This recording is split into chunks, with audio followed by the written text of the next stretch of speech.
안녕하세요. 세종제작교회 김남식 목사입니다. 오늘 말씀은 빌립보서 1장 29절 말씀 함께 보도록 하겠습니다. 그리스도를 위하여 너희에게 은혜를 주신 것은 다만 그를 믿을 뿐 아니라 또한 그를 위하여 고난도 받게 하심이라, 이렇게 되어 있습니다.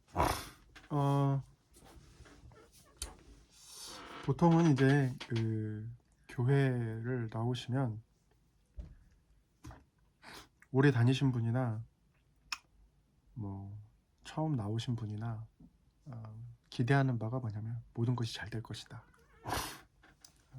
그래서 독일어로 모든 것이 잘 되길 바래 이렇게 말하는 게 알레스 구테 이렇게 말하거든요. 근데 그런 말은 모든 것이 잘 안 되기 때문에 소원하는 것이고,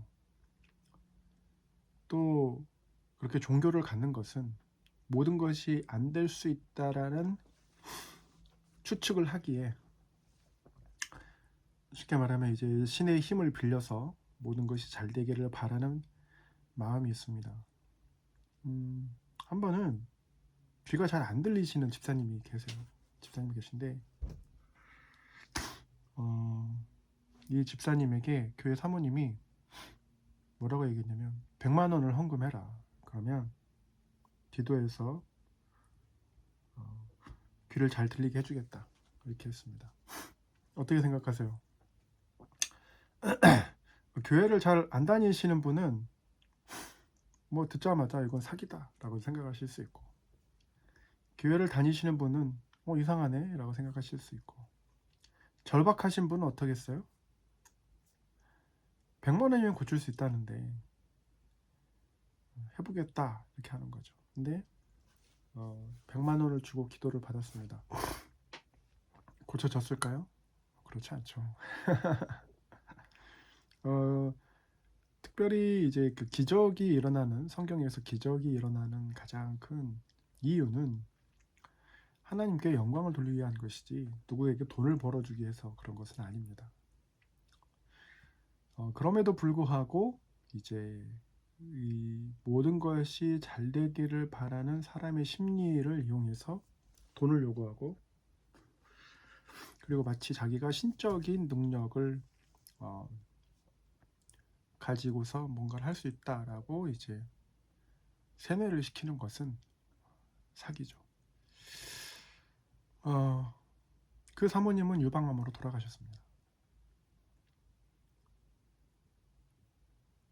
오늘 본문 말씀을 보면 그리스도를 위하여 너에게 은혜를 주신 것은 다만 그를 믿을 뿐 아니라 어떻게 하냐면 고난을 받게 한다는 겁니다.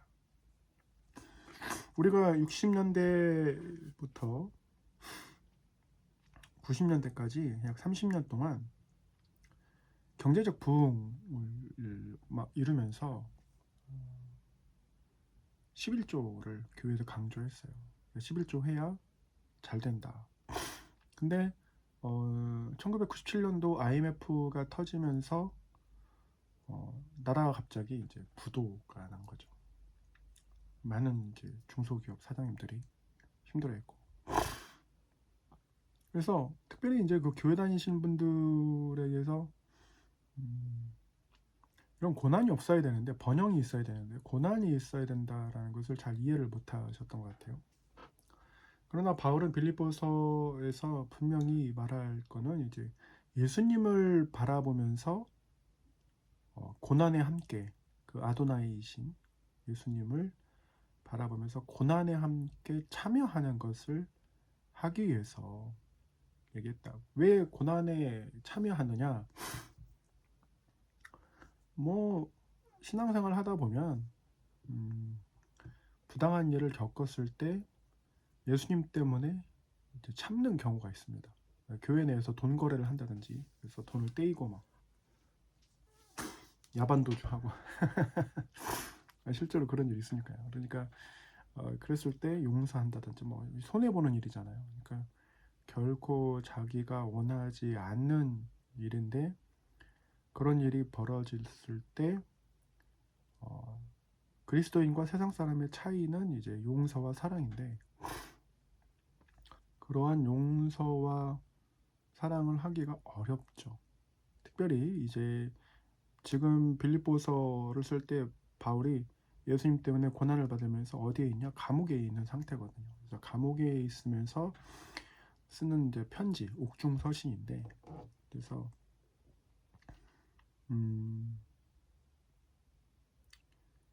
바울이 예수님을 안 믿고 그냥 로마 시민으로서 계속 살아갔다면 이런 일을 안 당할 텐데, 스스로 예수님을 믿는다고 하면서 그로 인해서 이제 감옥에 갇히고 어려움을 겪게 됩니다. 그럼에도 불구하고 기뻐한다라는 것이 신앙의 핵심입니다. 우리가 예수님을 위해서 고난을 받는 것은 신앙의 핵심입니다. 근데 만약에 예수님을 믿는데 고난이 없고 뭔가 막 계속 잘 되는 것 같다? 한번 생각해 보셔야 돼요. 그래서 웨슬리는 전도하면서 자기가 박해받지 않는 것에 대해서 하나님께 울면서 기도합니다. 왜 내가 예수님 때문에 박해를 받지 않고 있느냐. 희한하죠. 고난을 찾아다니는 세디스트도 아니고. 근데 예수 그리스도를 믿는다는 것, 즉 예를 들면 저 같은 경우도 이제 교회 개척을 했는데 상가에다 교회를 개척을 했잖아요. 그러면 이제 고난이 찾아오죠. 뭐 월세도 그렇고 뭐 관리비도 그렇고 뭐 고난이 찾아오고, 또 다른 개척한 목사님은 또 교회를 옮겨야 돼서 은행 대출을 받아서 은행 빚도 갚아야 되고, 근데 이제 이자만 갚는 게 아니라 원금까지 같이 해야 되니까 그런, 그러니까 굳이 개척하지 않았다면 그런 일을 하지 않아도 될 텐데 왜 그런 고난을 감수하느냐. 그 교회를 세우는 일은 이제 어떻게 보면 구원의 방주와 같은 개념이긴 한데, 사람들로 하여금 계속해서 신호를 보내는 거죠. 예수 그리스도 외에는 구원의 길이 없다라고 신호를 보내기 위해서 존재하는 건데, 그렇습니다. 그래서 여러분의 그 신앙생활 할 때 그 고난이 오는 것은 어쩌면 당연한 것이고, 그리고 고난이 없다고 하는 것은 오히려 좀 비정상적인 신앙생활을 할 수도 있다라는 것이죠. 그래서 내가 고난을 받는 게 정상인데 내가 남한테 고난을 주고 있다, 이건 비정상이라는 거예요. 그래서 우리가 예수 그리스도를 믿는 이유는 예수님과 함께 고난의 길, 그 비아 돌로로사라는 그 고난의 길, 십자가를 지신 길을 따라가는 것이기 때문에 그 고난을 받으시면서 기도하시고, 또 중국 같은 경우는 감옥에 예수를 믿는다는 이유로 이제 갇혔는데 20년 동안 갇혔는데 어느 날 그냥 풀어준 거예요. 근데 마을에 어떻게 소문이 났냐면 결국에는 그 예수 그리스도를 배신했다, 부인했다, 이렇게 소문이 나서 이분이 돌아가실 때까지 평생 하루에 한 끼 금식하면서 자기는 그러지 않았다, 이렇게 이제 얘기를 하신 거죠. 그렇게 이제 중국 공산당이 이제 이의제이죠. 서로 싸우게 만들어서 이득을 보려고 하는 그런 건데, 그렇습니다. 우리 대한민국은 예수 그리스도를 믿는다고 해서 감옥까지는 가지 않죠.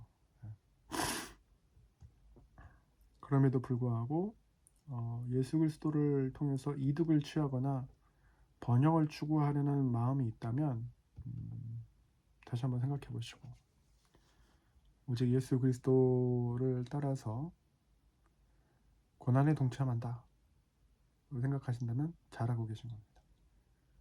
오늘 하루도 복된 하루 되시기를 예수님의 이름으로 축원합니다. 감사합니다.